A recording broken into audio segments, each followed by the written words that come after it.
នេះជាអត្ថបទមួយដែលបានសរសេរដោយអ្នកស្រាវជ្រាវមួយរូបបាទប្រចាំប្រទេសបាទគាត់មានជំនាញខាងកិច្ចការកម្ពុជាថៃហើយគាត់នៅជប៉ុនបាទគាត់ធ្លាប់ធ្វើការងារនឹងបាទគឺតកតងជាមួយនឹងហេតុអ្វីបានជាការដែលថៃគាត់ប្រើតាក់ទិចចាស់គឺយកតនកម្មសេដ្ឋកិច្ចមកដាក់មកលើប្រទេសកម្ពុជាប៉ុន្តែលើកនេះបែរជាកម្ពុជាគេចផុតមិនអាចនឹងមានឥទ្ធិពលមកលើកម្ពុជាបានតើមូលហេតុអ្វីហើយគាត់បានសិក្សាលម្អិតមែនតើខ្ញុំដកសង្ទោះទេមកជម្រាបជូនប្រិយមិត្តណាបាទហើយព័ត៌មានទី2នេះគឺទាំងលោកប្រធានាធិបតីត្រាំទាំងខាងប៉ាគីស្ថាននឹងបញ្ជាក់ថាកិច្ចព្រមព្រៀងសន្តិភាពរវាងសហរដ្ឋអាមេរិកជាមួយនឹងអ៊ីរ៉ង់គឺអាចនឹងសម្រេចបាននៅថ្ងៃស្អែកនេះថ្ងៃអាទិត្យនេះហើយបាទអាចនឹងចុះហត្ថលេខាក៏ប៉ុន្តែខាងអ៊ីរ៉ង់ក៏ថានៅទេគឺឈានចិត្តសម្រេចមែនក៏ប៉ុន្តែមិនទាន់បានចុះអាចនៅថ្ងៃអាទិត្យនេះទេហើយអ៊ីរ៉ង់បានសួរវិញថាហេតុអ្វីបានជាលោកត្រាំគាត់សង្កត់ធ្ងន់តែរឿងថ្ងៃអាទិត្យហ្នឹងមែនដោយសារវាចំខួបលើកទីខួបកំណើត80ឆ្នាំរបស់លោកឬយ៉ាងណាបាទហើយព័ត៌មានចុងក្រោយនេះគឺសហរដ្ឋអាមេរិករួមគ្នាជាមួយនឹងវេណេស៊ុយអេឡានេះជាដំណឹងមួយដែលខ្ញុំចង់ជម្រាបឲ្យប្រិយមិត្តដឹងគឺពីមុនសហរដ្ឋអាមេរិកនិងវេណេស៊ុយអេឡាគឺប្រជុំដាក់គ្នាឥឡូវសហរដ្ឋអាមេរិកនិងវេណេស៊ុយអេឡាសហការគ្នាបាទសម្រាប់បានមេហ្គេងជួញគ្រឿងញៀនដ៏ធំមួយដែលជាដើមចប់ដែលធ្វើឲ្យសហរដ្ឋអាមេរិកបាទដាក់គំនាបទៅលើវេណេស៊ុយអេឡានោះឥឡូវនេះគឺទាំងសហរដ្ឋអាមេរិកហើយនិងវេណេស៊ុយអេឡាគឺសហការគ្នាកំទេចបានហើយបាទនេះជាព័ត៌មានសំខាន់ដែលខ្ញុំចងក្រងសម្រាប់ប្រិយមិត្តទាំងអស់គ្នាបាទអញ្ចឹងឥឡូវនេះខ្ញុំសូមជូនអត្ថបទនេះមួយដែលផ្សាយនៅសារព័ត៌មាន New Mandela កាលពីថ្ងៃម្សិលមិញណាថ្ងៃទី12ខែមិថុនាដូច្នេះខ្ញុំយកមកជម្រាបជូនប្រិយមិត្តពួកខ្ញុំបានដាក់តាម Facebook ហើយអញ្ចឹងខ្ញុំមិនដាក់វែងទេគឺអត្ថបទនេះវែងណាស់ឥឡូវខ្ញុំscreenshot វីដេអូហ្នឹងឲ្យប្រិយមិត្តបានឃើញបាទបានឃើញមកផងក៏ប៉ុន្តែខ្ញុំសង្ខេប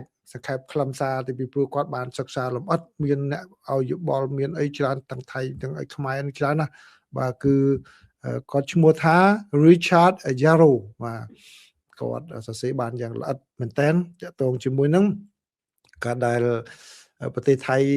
ប្រឹងប្រែងប្រើប្រាស់នៅទនកម្មខាងផ្នែកសេដ្ឋកិច្ចដើម្បីដាក់ទម្ងន់មកលើកម្ពុជាប៉ុន្តែបែរជាមិនជោគជ័យអញ្ចឹងឥឡូវខ្ញុំសូមសង្ខេបជូនណាបាទអ្វីដែលខ្ញុំសង្ខេបជូននេះគឺលោកបានបញ្ជាក់ថានៅពាក់កណ្ដាលឆ្នាំ2025នេះបាទគឺប្រទេសកម្ពុជាហើយនិងប្រទេសថៃនេះគឺបាទមានចំនួនប្រដាប់អាវុធរវាងគ្នានឹងគ្នាហើយក៏មានចំនួនសេដ្ឋកិច្ចស្របគ្នានឹងដែរគឺការវាយប្រយុទ្ធគ្នានេះបានសម្លាប់មនុស្សអស់រាប់សិបនាក់ហើយនឹងធ្វើឲ្យមនុស្សប្រមាណជា1លាននាក់នៅទាំងសងខាងបានផ្លាស់ចេញពីទីលំនៅមកហើយប្រទេសថៃដែលមានសេដ្ឋកិច្ចធំជាងប្រទេសកម្ពុជាដែលជាអ្នកជិតខាងរបស់ខ្លួននោះព្យាយាមដាក់គំនាបបាទប្រើឥទ្ធិពលរបស់ខ្លួនដោយដាក់សម្ពាធមកលើប្រទេសកម្ពុជាតាមរយៈការប្រើប្រាស់សេដ្ឋកិច្ចគំនាបសេដ្ឋកិច្ចមកលើប្រទេសកម្ពុជាក៏ប៉ុន្តែមិនដូចអ្វីដែលកើតឡើងនៅក្នុងចំនួនក្នុងពេលអតីតកាលនោះទេគឺបាទកម្ពុជានៅលើកនេះអាចទប់ជាប់បានករណីនេះគឺបានធ្វើឲ្យមានសំណួរដ៏ធំមួយអំពីថាតើប្រទេសដែលនៅតំបន់អាស៊ីអាគ្នេយ៍នេះពិតជាអាចយកបញ្ហាសេដ្ឋកិច្ចដើម្បីដាក់សម្ពាធទៅលើប្រទេសមួយទៀតជាឧបករណ៍សម្រាប់ការធ្វើទណ្ឌកម្មទៅលើប្រទេសមួយទៀតដែរឬទេបាទនេះគឺជាអ្វីដែលលោក Richard គាត់ធ្វើការសិក្សាស្រាវជ្រាវហើយដោយលោកបានបញ្ជាក់អំពីផ្ដោតសំខាន់ដំបូងគឺយុទ្ធសាស្ត្ររបស់ប្រទេសថៃនៅក្នុងការប្រើគំនាបសេដ្ឋកិច្ចមកលើប្រទេសកម្ពុជាគឺដោយលោកបានបញ្ជាក់ថាជាប្រវត្តិសាស្ត្រគឺប្រទេសថៃបានគ្របដណ្ដប់ទៅលើសេដ្ឋកិច្ចរបស់កម្ពុជាចាប់តាំងពីចុងទសវត្សរ៍1990រហូតមកទសវត្សរ៍2000ហ្នឹងបាទគឺជាប់ជាប្រចាំតែម្ដងដោយក្រុមហ៊ុនធំរបស់ថៃដែលមានដូចជាក្រុមហ៊ុន PTT ក្រុមហ៊ុន CP Group 7-Eleven អីគឺខិតខំបង្កើនវត្តមានរបស់ពួកគេយ៉ាងខ្លាំងនៅក្នុងទីផ្សាររបស់កម្ពុជា ហើយក្នុងពេលជាមួយគ្នានោះដែរគឺមានប្រជាពលរដ្ឋកម្ពុជានឹងប្រមាណជា5 ទៅ 8% បាទបានទៅធ្វើការនៅក្នុងប្រទេសថៃបាទដែលជាការមួយធ្វើឲ្យបាទសេដ្ឋកិច្ចរបស់កម្ពុជាពឹងលើប្រទេសថៃហើយបន្ថែមពីនោះគឺហេដ្ឋារចនាសម្ព័ន្ធរបស់កម្ពុជាគឺងាកសម្ដៅទៅទិសខាងលិចច្រើនទូយ៉ាងដូចជាផ្លូវរថភ្លើងក៏ភ្ជាប់គ្នាជាមួយនឹងប្រទេសថៃជាមួយនឹងវៀតណាមអត់ទាន់មានផ្លូវរថភ្លើងណាដែលភ្ជាប់គ្នាជាមួយនឹងវៀតណាមឬក៏ប្រទេសឡាវនោះទេបាទដូច្នេះកម្ពុជាក៏ពឹងផ្អែកយ៉ាងធ្ងន់ធ្ងរផងដែរទៅលើអគ្គិសនីហើយនឹងប្រេងមកពីប្រទេសថៃលោកបានបញ្ជាក់ថាកាលពីឆ្នាំ2003បាទកាលពីឆ្នាំ2003គឺថៃខិតខំប្រើសេដ្ឋកិច្ចនេះធ្វើជាទណ្ឌកម្មដាក់មកលើប្រទេសកម្ពុជាហើយពេលនោះគឺប្រទេសកម្ពុជាបានសុខចិត្តធ្វើសម្បទានភ្លាមតែម្ដងអញ្ចឹងគឺបានន័យថាកាលឆ្នាំ2003យុទ្ធសាស្ត្ររបស់ថៃប្រើសេដ្ឋកិច្ចជាចម្បងនេះគឺមានប្រសិទ្ធភាពក៏ប៉ុន្តែនៅឆ្នាំ2025គឺថៃគាត់ប្រើ technique ដដែលទៀតគាត់ថាគឺ repeat the same playbook ដែលថៃយកមកប្រើគឺមានអ្វីខ្លះនៅក្នុង technique សេដ្ឋកិច្ចដែលថៃប្រើទី1គឺបិទច្រកព្រំដែនដែលបិទច្រកប៉ោយប៉ែតកោះកុងបាទចាប់តាំងពីខែកក្កដាមកទី2គឺកាត់ភ្លើងបាទកាត់ភ្លើងកាត់អ៊ីនធឺណិតមិនឲ្យប្រើទី3គឺរឹបបង្កក់យកទ្រព្យសម្បត្តិកាលពីខែធ្នូគឺទ្រព្យសម្បត្តិរាប់ពាន់លានបាតដែលពាក់ព័ន្ធជាមួយនឹងអ្នកមានអង្គការនៅស្រុកខ្មែរគឺថៃរឹបយកបាទហើយក៏ដូចជាទៅលើមជ្ឈមណ្ឌលឆបោកតាមអនឡាញផងដែរដែលថៃប្រើដើម្បីគៀបមកលើប្រទេសកម្ពុជាហើយនៅទី4បាទទី4គឺការរដ្ឋបတ်ទៅលើធម្មពលប្រេងលើប្រេងតែម្ដងគឺថៃថែមទាំងប្លុកមិនឲ្យប្រេងដែលនាំទៅប្រទេសឡាវនឹងនាំបន្តចេញទៅប្រទេសកម្ពុជានោះទេហើយថែមទាំងស្នើដាក់នៅការបិទគប់ច្រកសមុទ្រជាមួយនឹងកម្ពុជាផងដែរបាទគឺដើម្បីបិទច្រមុះរបស់កម្ពុជាហើយចុងក្រោយគឺមានការរដ្ឋបတ်ទៅលើការកម្លាំងពលកររបស់កម្ពុជាដែលទៅធ្វើការនៅប្រទេសថៃគឺថាមិនអនុញ្ញាតឲ្យធ្វើការងារថ្មីទេចាប់តាំងពីខែមិនិនាឆ្នាំ2026មកបាទនេះគឺជាតាក់ទិចសេដ្ឋកិច្ចដែលថៃប្រើមកគៀបលើប្រទេសកម្ពុជានៅក្នុងចំនួនឆ្នាំ2025មកនេះបាទដោយឡែកគឺលោកបានបញ្ជាក់ថាប្រទេសកម្ពុជាវិញក៏បានសងសឹកវិញដោយការរដ្ឋបတ်នៅការធ្វើពាណិជ្ជកម្មធ្វើពហិការទំនិញរបស់ប្រទេសថៃហើយនឹងបានទទួលឲ្យពលកររបស់ខ្លួនត្រឡប់មកប្រទេសវិញដូច្នេះការឆ្លងកាត់ធ្វើពាណិជ្ជកម្មឆ្លងកាត់ព្រំដែនគឺធ្លាក់អស់ 50% នៅចន្លោះខែឧសភាដល់ខែកក្កដាឆ្នាំ2025បាទគឺក្រោយមកគឺមានផ្នែកខ្លះបានរើបឡើងវិញបន្តិចតែប៉ុណ្ណោះដូច្នេះសំណួរដ៏សំខាន់មួយសួរថាហេតុអ្វីបានជាកម្ពុជាអាចទប់ទល់នឹងសម្ពាធរបស់ថៃបានដូចនេះបើទោះបីជាមានការពឹងផ្អែកទៅលើសេដ្ឋកិច្ចរបស់ថៃជាប្រវត្តិសាស្ត្រក៏ដោយគឺកម្ពុជាឥឡូវនេះគឺបាទជួបនឹងអតិផរណាតិចតួចទេបាទតិចតួចតែប៉ុណ្ណោះហើយកំណើនសេដ្ឋកិច្ចរបស់កម្ពុជាត្រូវបានគេព្យាករណ៍ថាអាចនឹងឡើងរហូតដល់ 5% បើទោះបីជាមានបញ្ហានេះក៏ដោយគឺមានការផ្លាស់ប្ដូរចំនួន3ចំណុចដែលកម្ពុជាបានធ្វើហើយដែលអាចនឹងយកមកជាការពន្យល់បានថាហេតុអ្វីបានជាថៃលែងមានឥទ្ធិពលមកលើសេដ្ឋកិច្ចរបស់កម្ពុជានេះបើតាមការស្រាវជ្រាវរបស់លោកបណ្ឌិត Richard គាត់ថាទី1គឺកម្ពុជាបានងាកសេដ្ឋកិច្ចរបស់ខ្លួនខ្លះទៅភាគខាងកើតបាទហើយសេដ្ឋកិច្ចរបស់ប្រទេសថៃខ្លួនឯងហ្នឹងក៏បានយឺតផងដែរបាទតាំងពីឆ្នាំទសវត្សរ៍ឆ្នាំ2010មកក្នុងគណៈពេលដែលបាទសេដ្ឋកិច្ចរបស់កម្ពុជាជាមួយនឹងវៀតណាមនិងជាមួយនឹងចិនបានរីកចម្រើនបាទ នៅត្រឹមឆ្នាំ2024គឺការនាំចេញទៅប្រទេសថៃគឺប្រមាណតែ3%នៃការនាំចេញសរុបតែប៉ុណ្ណោះរបស់កម្ពុជា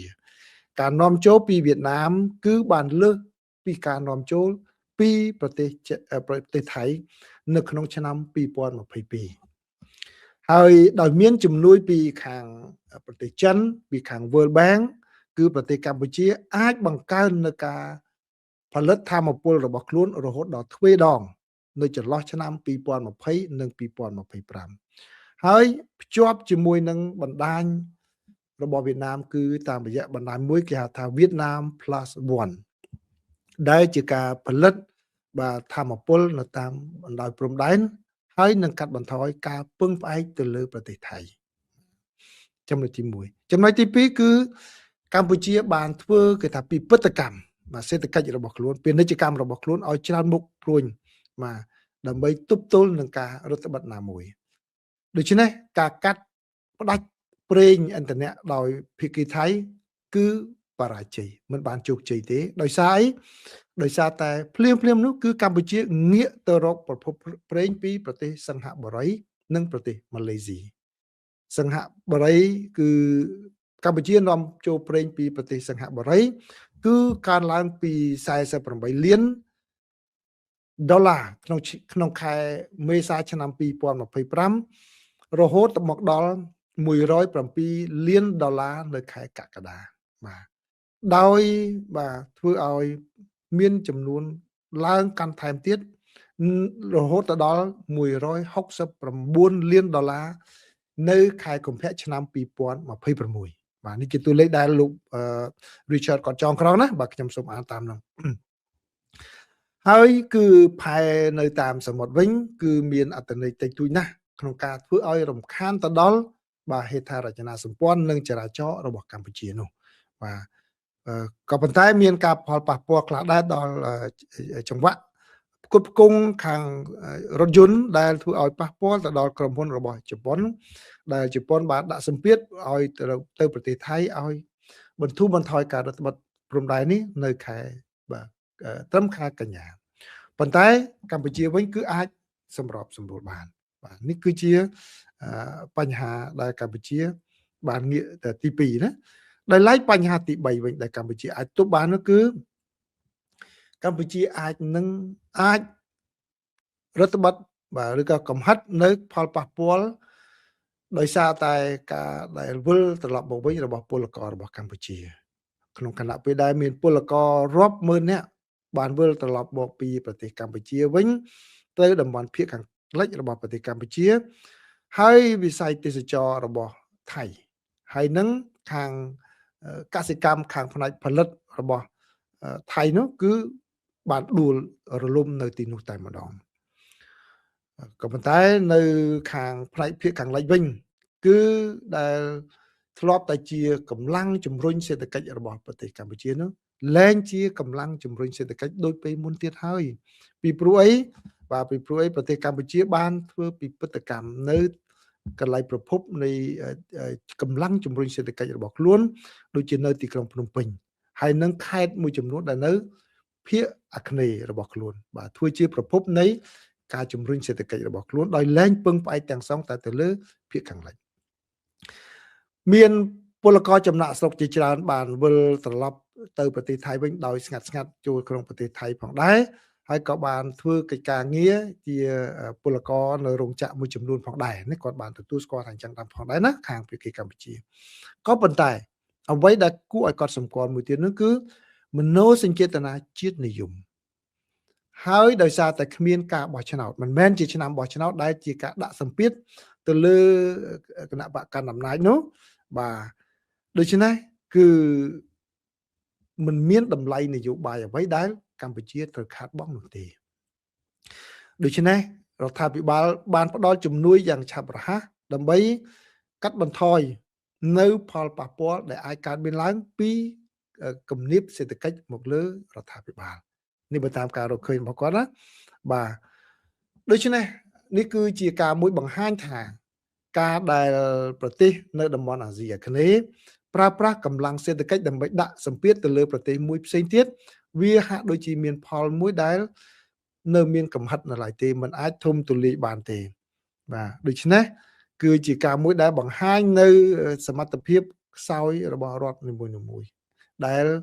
มันអាចយកសេដ្ឋកិច្ចនេះទៅធ្វើជាកម្លាំងដើម្បីដាក់បានទេដូច្នេះលោក Richard ក៏ថាដើម្បីឲ្យសម្ពាធខាងផ្នែកសេដ្ឋកិច្ចមានប្រសិទ្ធភាពគឺត្រូវមានការកំហិតទៅលើការវិនិយោគបន្ថែមទៀតដោយអ្នកដែលត្រូវធ្វើ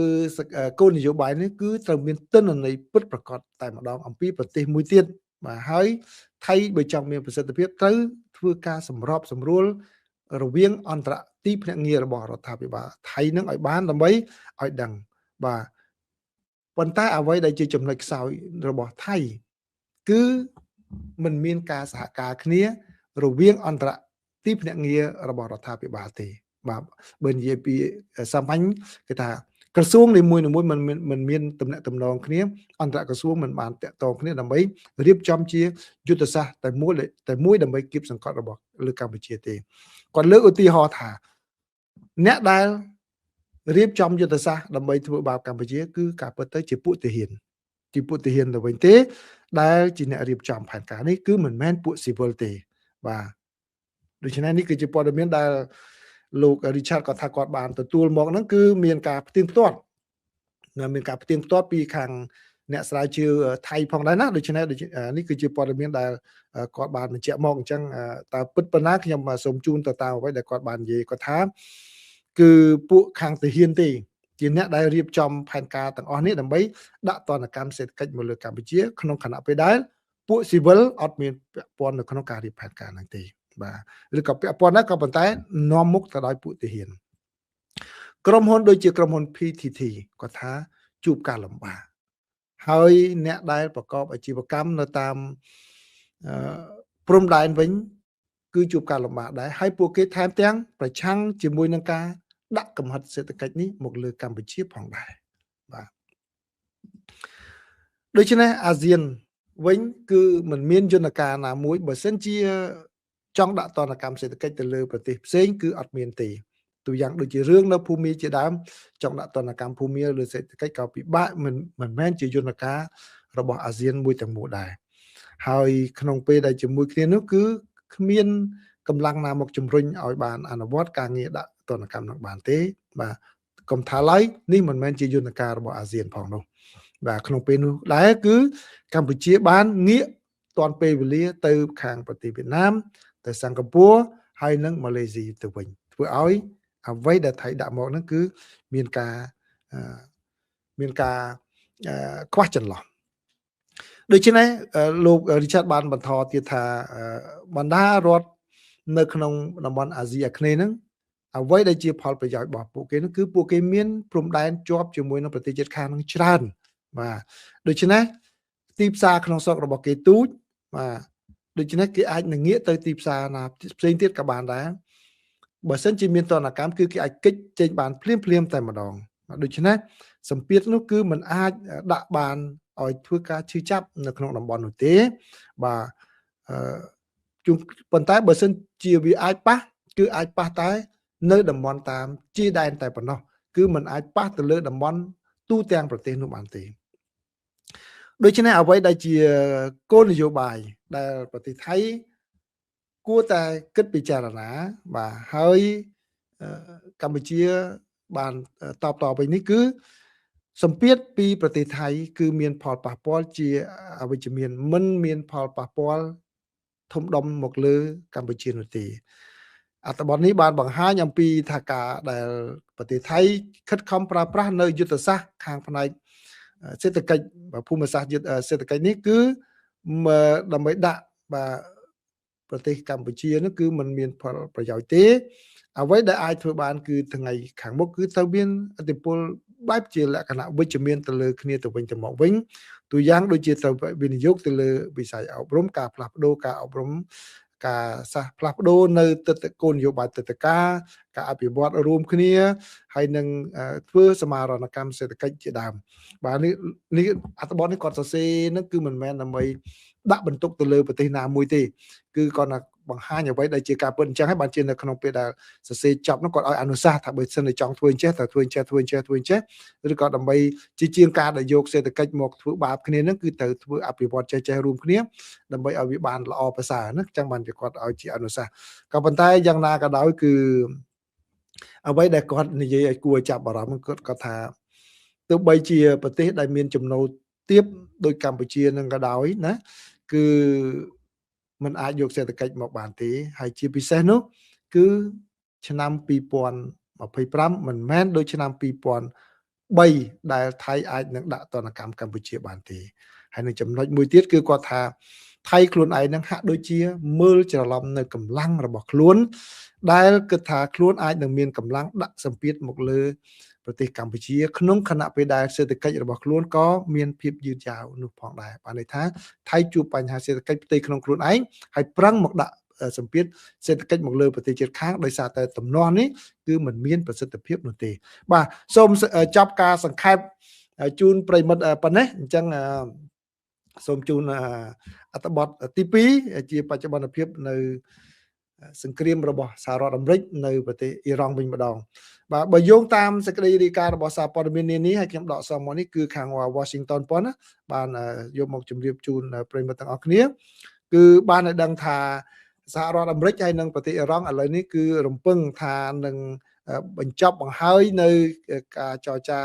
លើកិច្ចព្រមព្រៀងរវាងប្រទេសទាំងពីរហ្នឹងនៅថ្ងៃអាទិត្យបាទនៅថ្ងៃអាទិត្យនេះដើម្បីបង្ហើយកិច្ចព្រមព្រៀងហ្នឹងបាទហើយក៏ប៉ុន្តែជាការមួយចរចាដើម្បីពន្យាពេលបន្ថែមទៀតនៃបទជុំបាញ់គ្នាក្នុងខណៈពេលដែលលោកប្រធានាធិបតី Donald Trump នៃសហរដ្ឋអាមេរិកហើយនិងនាយករដ្ឋមន្ត្រីនៃប្រទេសប៉ាគីស្ថានបាននិយាយថាអាចនឹងមានពិធីចុះហត្ថលេខាឬការចុះហត្ថលេខានៅថ្ងៃអាទិត្យក៏ប៉ុន្តែទីក្រុងតេហឺរ៉ង់វិញហាក់ដូចជានៅមានការមិនច្បាស់លាស់នៅឡើយទេអំពីកាលបរិច្ឆេទដែលត្រូវសម្រេចបានចុះហត្ថលេខាត្រឹមថ្ងៃអាទិត្យនេះបាទគឺភាគីទាំងពីរហ្នឹងគឺបានបង្ហាញនៅអ្វីដែលជាឯកសារនៃការចរចាដាក់គ្នាទៅវិញទៅមកដែលអាចនឹងបញ្ចប់សង្គ្រាមរយៈពេល4ខែនេះបាទហើយក៏ប៉ុន្តែគឺមិនទាន់បានច្បាស់នៅឡើយទេបើទោះបីជាកិច្ចព្រមព្រៀងនេះបាននិយាយថានឹងចុះហត្ថលេខានៅថ្ងៃស្អែកនេះក៏ដោយហើយក្រោយពីចុះហត្ថលេខាភ្លាមគឺច្រក Hormuz នឹងត្រូវបានបើកជាស្ថាពរទាំងអស់តែម្ដងដើម្បីឲ្យដំណើរការពាណិជ្ជកម្មនេះបើតាមការប្រកាសរបស់លោកប្រធានាធិបតី Donald Trump តាមបណ្ដាញសង្គម Truth Social របស់លោកបាទដោយឡែកនាយករដ្ឋមន្ត្រីនៃប្រទេសប៉ាគីស្ថានវិញគឺលោក Shehbaz Sharif វិញក៏បានបញ្ជាក់តាមរបៀបនេះដែរនៅតាមបណ្ដាញសង្គម X របស់លោកដោយនិយាយថាគឺសន្តិភាពកិច្ចព្រមព្រៀងសន្តិភាពគឺគិតសម្រេចបានជាងពេលណាទាំងអស់គឺឲ្យរំពឹងថាអាចនឹងទំនងជាអាចនឹងចុះហត្ថលេខាបាននៅត្រឹមថ្ងៃអាទិត្យនេះនេះបើតាមការបញ្ជាក់របស់ខាងប៉ាគីស្ថានណាហើយសូម្បីតែរដ្ឋមន្ត្រីក្រសួងការបរទេសរបស់ប៉ាគីស្ថានក៏បានបញ្ជាក់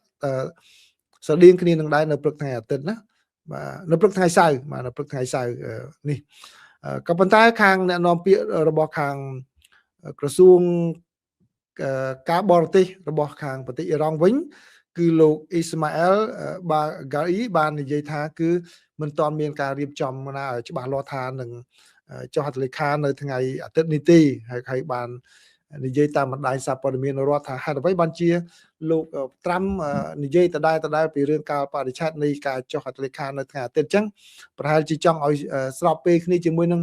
ខួប80ឆ្នាំនៃរបស់លោកដែលនឹងទៅមកដល់នៅថ្ងៃអាទិត្យនេះឬយ៉ាងណាបាទដូច្នេះគឺការវិវត្តយ៉ាងម៉េចទៀតគឺនឹងជូននៅពេលក្រោយណាបាទហើយជូនព័ត៌មានចុងក្រោយនេះគឺ The New York Times បានរាយការណ៍ថាកម្លាំងរួមគ្នារបស់សហរដ្ឋអាមេរិកជាមួយនឹងខាងវេណេស៊ុយឡានោះបានវាយប្រហារហើយសម្លាប់មេដឹកនាំក្រុមគ្រឿងញៀនមួយគឺឈ្មោះក្រុមគ្រឿងញៀន Tren de Aragua បាទដែលជាក្រុមជួញដូរគ្រឿងញៀនឆ្លងដែនហើយដែលសហរដ្ឋអាមេរិកបានដាក់ក្នុងបញ្ជីតាមកំតិចជាយូរមកហើយជាគោលដៅខ្លាំងដែលជំរុញឲ្យសហរដ្ឋអាមេរិកបាទដាក់កម្លាំងដើម្បីទៅបង្ក្រាបនោះឥឡូវនេះគឺក្រោមកិច្ចសហប្រតិបត្តិការរវាងប្រទេសទាំងពីរគឺសម្រេចបានហើយសម្រាប់ជននោះបានហើយខាងសហរដ្ឋអាមេរិកគឺលោករដ្ឋមន្ត្រីការពារជាតិក៏បានថ្លែងដូច្នេះហើយខាង វេណេស៊ុយឡាហ្នឹងគឺរដ្ឋមន្ត្រីក្រសួងទំនាក់ទំនងក៏បានថ្លែងដូចនេះដែរហើយមេខ្លោងគ្រឿងយន្តនេះឈ្មោះថា Guerrero ឬក៏គេហៅថាអ្នក warrior child បាទក្មេងអ្នកប្រយុទ្ធហ្នឹងបាទគឺបានស្លាប់ហើយវាមានអាយុ43ឆ្នាំបាទមិនអាយុ43ឆ្នាំនៅឡើយទេបាទអញ្ចឹងដូច្នេះនេះជាព័ត៌មានសំខាន់ដែលខ្ញុំចងក្រងសម្រាប់ប្រិយមិត្តទាំងអស់គ្នាសម្រាប់កម្មវិធីបច្ចុប្បន្នភាពអាមេរិកអញ្ចឹងអត់បានទទួលឆ្លើយសំណួរទេពីព្រោះដល់ម៉ោងគេតតបាល់មួយក្រុមទៀតហើយអញ្ចឹងទុកឱកាសនេះឲ្យប្រិយមិត្តទៅទស្សនាអញ្ចឹងណាបាទអញ្ចឹងសូមអរគុណសូមជម្រាបលាបាទ